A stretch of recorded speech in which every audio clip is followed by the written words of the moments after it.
Hey everybody, it's Bruno and welcome to MB. Click on the subscribe button below here and you'll never miss an episode. And also you can follow us on LinkedIn and on Facebook on MegaPixx Media. Enjoy the episode. That's right. What's up, you sucker? That's right. What's up, you sucker? All right, welcome to MB, where not everything, you can't all be serious. Okay, so this is one of those episodes that I didn't bring a charger for my phone because the energy is gonna be out of the roof, right? So I'm so happy to have my good friend Kathy. Kathy Yuen is from phaseonedesign. Yes, that's Wow. right. You know what?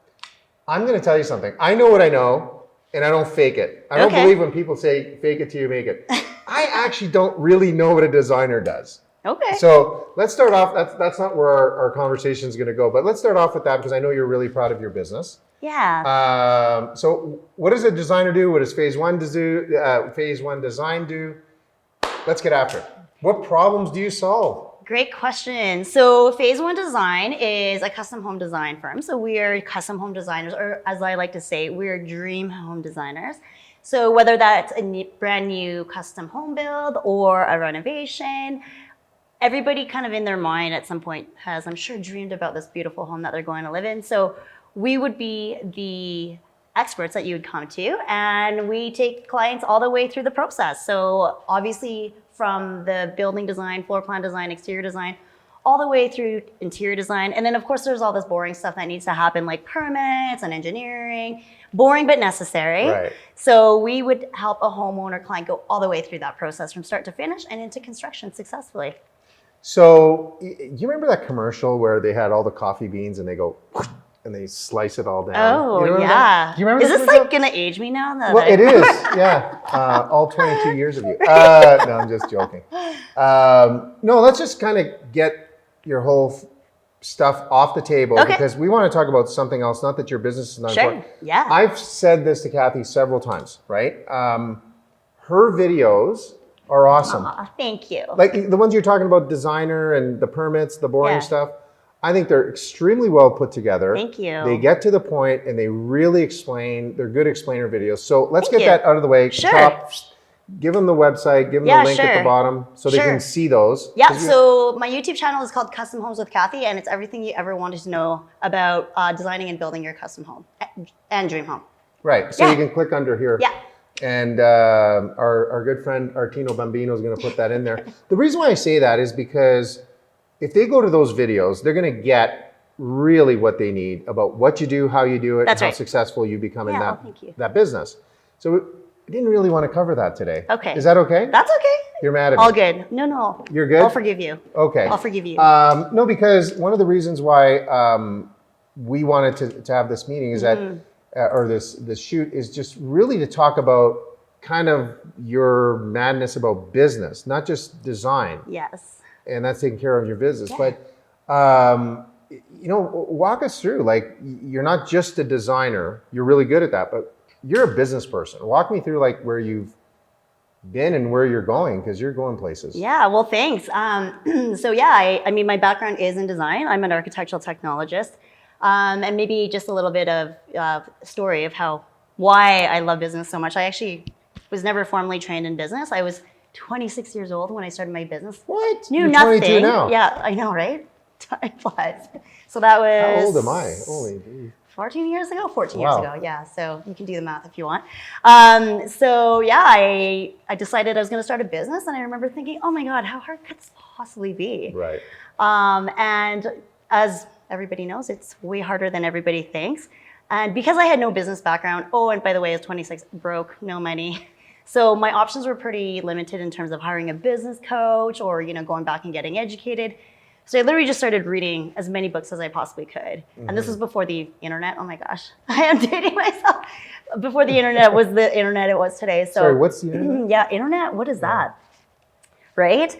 So read every book I could possibly get my hands on, and and still to this day, I'm an avid book reader, and in terms of like educating myself. So through that process, and kind of fast forward to a few years later, when I did then have the means to hire a business coach and join CEO groups, I found that I had this huge passion for business and entrepreneurship, and just growing a business and seeing what was possible, and what's the next step, what's the next challenge. So through that whole process, not only was I able to, thankfully with a lot of hard work, build my own business, but also become very passionate about the business world as a whole, and specifically entrepreneurship. Hey, while we're here, don't forget to subscribe to our channel to be able to receive our newest updates. Hope you enjoy the rest of the episode. You mentioned business coaches and you were a technician. Yeah. You trained to be a technician. Correct. First, right? Yes. And then you were inspired to open up a business, your first business, second, third. And now how many locations? Ooh.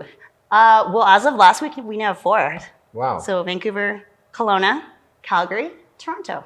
Wow. Yeah. That's crazy. Thank you. Well, it is kind of congratulations. crazy. No, that's impressive. Good. Because you always play on your age and everything like that. But seriously, that's a couple of centuries worth of work for some people. Aww.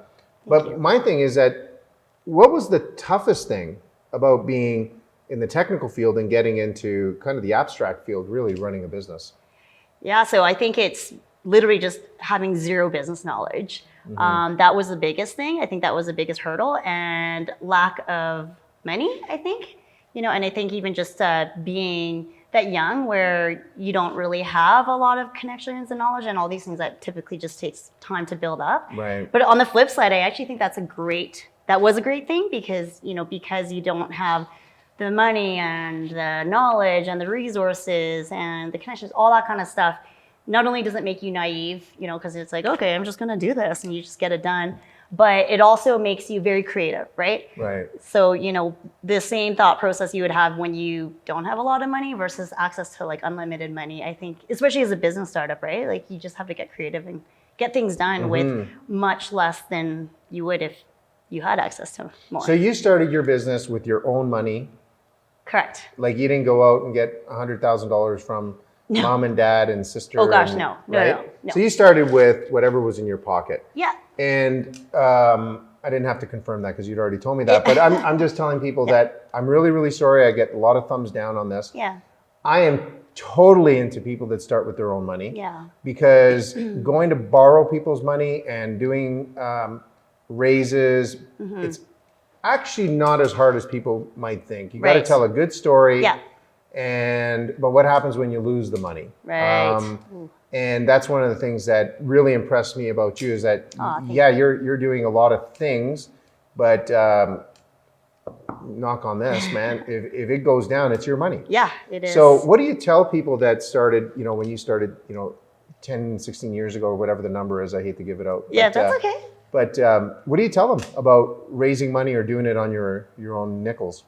Well, I think it depends on the business, right? I mean, luckily our business is very service-based, so the payroll is a huge expense, but at the same time, it's manageable. Whereas, if you start a company that requires a lot of assets, let's just say, or like inventory or something like that, then yeah, you definitely need to have more money or access to more money. But I'm kind of the same opinion as you are. I think if you have skin in the game, just your thought process is always different. So I always believe that any owner should have some sort of skin in the game.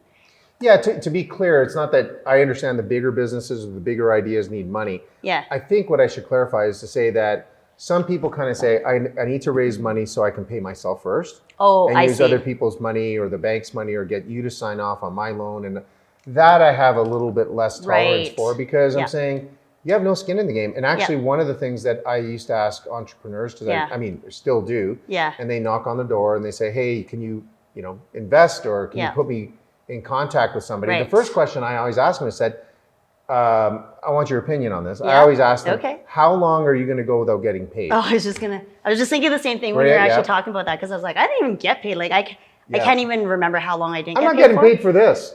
So what? Neither am I. What are we doing here? Oh my God. Yeah. Gotta raise some money. Right. I still remember the first day I actually got on payroll. I was like, oh my God, I'm getting a paycheck. And it was like way, way, way down the line in terms of like time frame. Yeah, I didn't get paid for years. I know for a fact that a lot of entrepreneurs and startup don't, right? And you know what? It wasn't even one of those things that you think about and you're like, oh man, I'm not getting paid. Obviously, you need to pay the bills. Right. But at the same time, it's not like you're coming to work every day grumbling and being like, well, I'm not getting paid, which is obviously a different mindset. If you're working for someone, if you don't get paid, you're going to leave, right? How many weeks vacations do you get as an exactly. entrepreneur? Oh, you don't even Zero. think about that. Like, It's funny, side story. I actually was doing, every year you kind of have to go through all your payroll and like be like, okay, how many We don't pay weeks our of people. vacation do you we have? don't pay any of our people at MegaPixx, so no. Okay.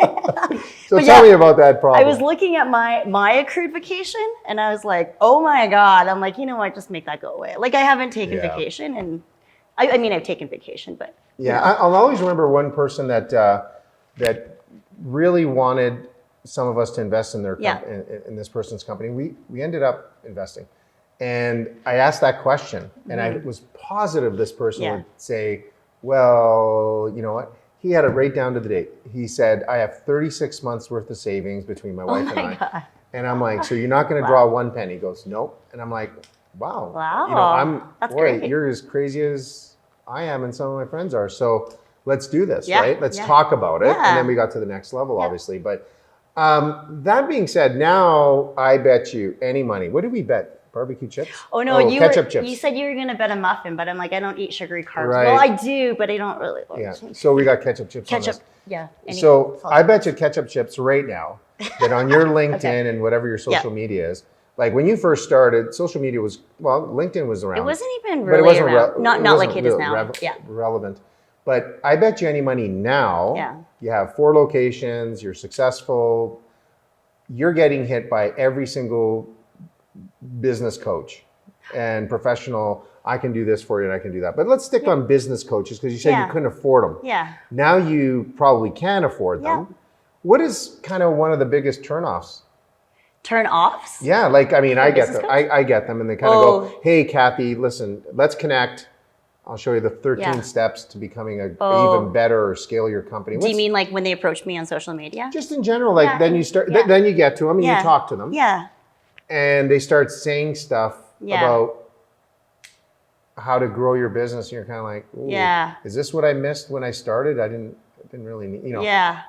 I think, luckily I don't use a business coach now at this exact moment because we just talk to my friends who are entrepreneurs.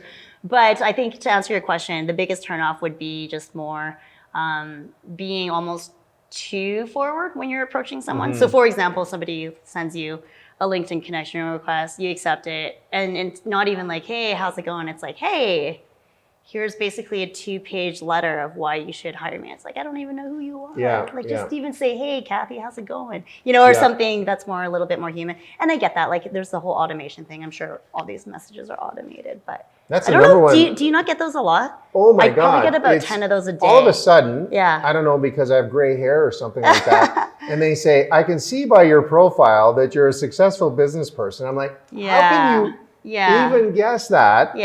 From my profile? Just get to the point, like you said. Hi, Bruno.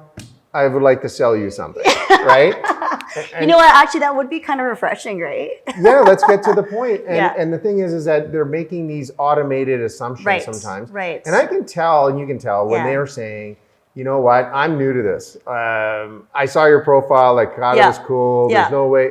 You're like, hey, let's do it. But what I'm saying is, one of the things about business coaches, and I know a lot of people kind of don't agree with me, and I'm okay with that, is I don't really appreciate people coaching me or coaching business people that have never actually done the things they're recommending. Oh, okay. So they're saying, you know what, amortize your asset by 64% by blah, blah, blah, blah. I'm like, I've never heard of that. Just give it a try. We're like, well, no. Like, you're talking like on the ground experience, like you've been there, done that. Yeah, or at least coached another person that has done this and it's been successful. And I don't like the people that kind of say, well, if you join my 36-week program, how do you know I need 36 weeks? And not 37, just kidding. Yeah, but exactly. I know what you or mean. one. Like, how good do you think I am or how bad do you think I am? And I'm only bringing that up because after meeting with you, you kind of fit that box, that, oh my God, like you fit the biggest criteria for being an entrepreneur is energy. Aw, thank you. Well, I don't know, is that thank you? Because like you expose all your energy to running a business and you have nothing else afterwards, it is a compliment. But I'm just saying Thanks. that I think people forget that I think that's the number one ingredient to move from a technician, where there's nothing wrong with being a technician, to owning the world. Yeah. And so what do you say to people that, I guess, come up to you and say, whoa, man, slow down? Like, I'm sure you get this all the time, right? Yeah. If someone tells me to slow down, I just tell them to speed up, Yeah. more or less. Is that offensive? I don't know. Cut that. So what do you mean by speed up? Speed up? Yeah. We should cut that. Why? People are going to be like, oh, God, that's rude. No, we're not going to cut that. Keep going. Keep going. No, no, but what is it? Yeah. Artino Bambino. Artino, but no, but what do you like? No, I'll stop you if I'm offended. But okay. no, because that's kind of that's what I thought you were going to say, and that's Yeah. I think one of the reasons why I said, hey, let's get you on the show here, because at least if they're going to boo me, they're going to boo you too. Yeah, but what do you mean by speed up? Like, so I guess I was actually just kind of half joking, because you and I had that we conversation. joked around, yeah. Well, we want to share it. Yeah, so I think, I think everybody operates at different speeds, and that's okay. But, and maybe I'm detracting a little bit here, but I'm a huge believer in you become the 10 people you surround yourself with, right? So the 10 people that you spend the most amount of time with, at some point you just kind of become more like them, right? It's all about like energy and, trading knowledge and just being around those people. Right. They influence you, obviously, to some degree. So, the people I personally choose to hang out with are typically like other entrepreneurs and business people, and like, just as a dorky side story, like literally on the weekend, I was actually in Toronto with two of my best friends. Now that's dark in itself. Oh yeah, I know, being in Toronto. Oh and what we did on Saturday was we literally just like sat around and watched like business presentations like all day long. Wow. Like, and then it was snowing, it was lockdown, so there was no point of going outside. But yeah, and then it's like, okay, so that's what we did, and we really enjoyed it, and it was really fun. But whereas like other people would be like, oh my God, you guys are so boring. Like, let's go do something else, right? Right. So I'm gonna answer the question. Basically, you were asking, what was your question again? What do you tell people to tell you to slow down? Oh yeah, I don't know. People don't really say that to me. Oh, I bet you they do. Do they?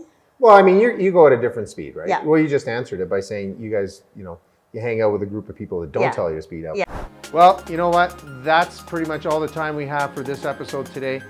Thank you for tuning in with us. And you know what? Make sure you subscribe to our MegaPixx media channel so you will never miss an episode. And also, you can follow us on LinkedIn and Facebook, Instagram.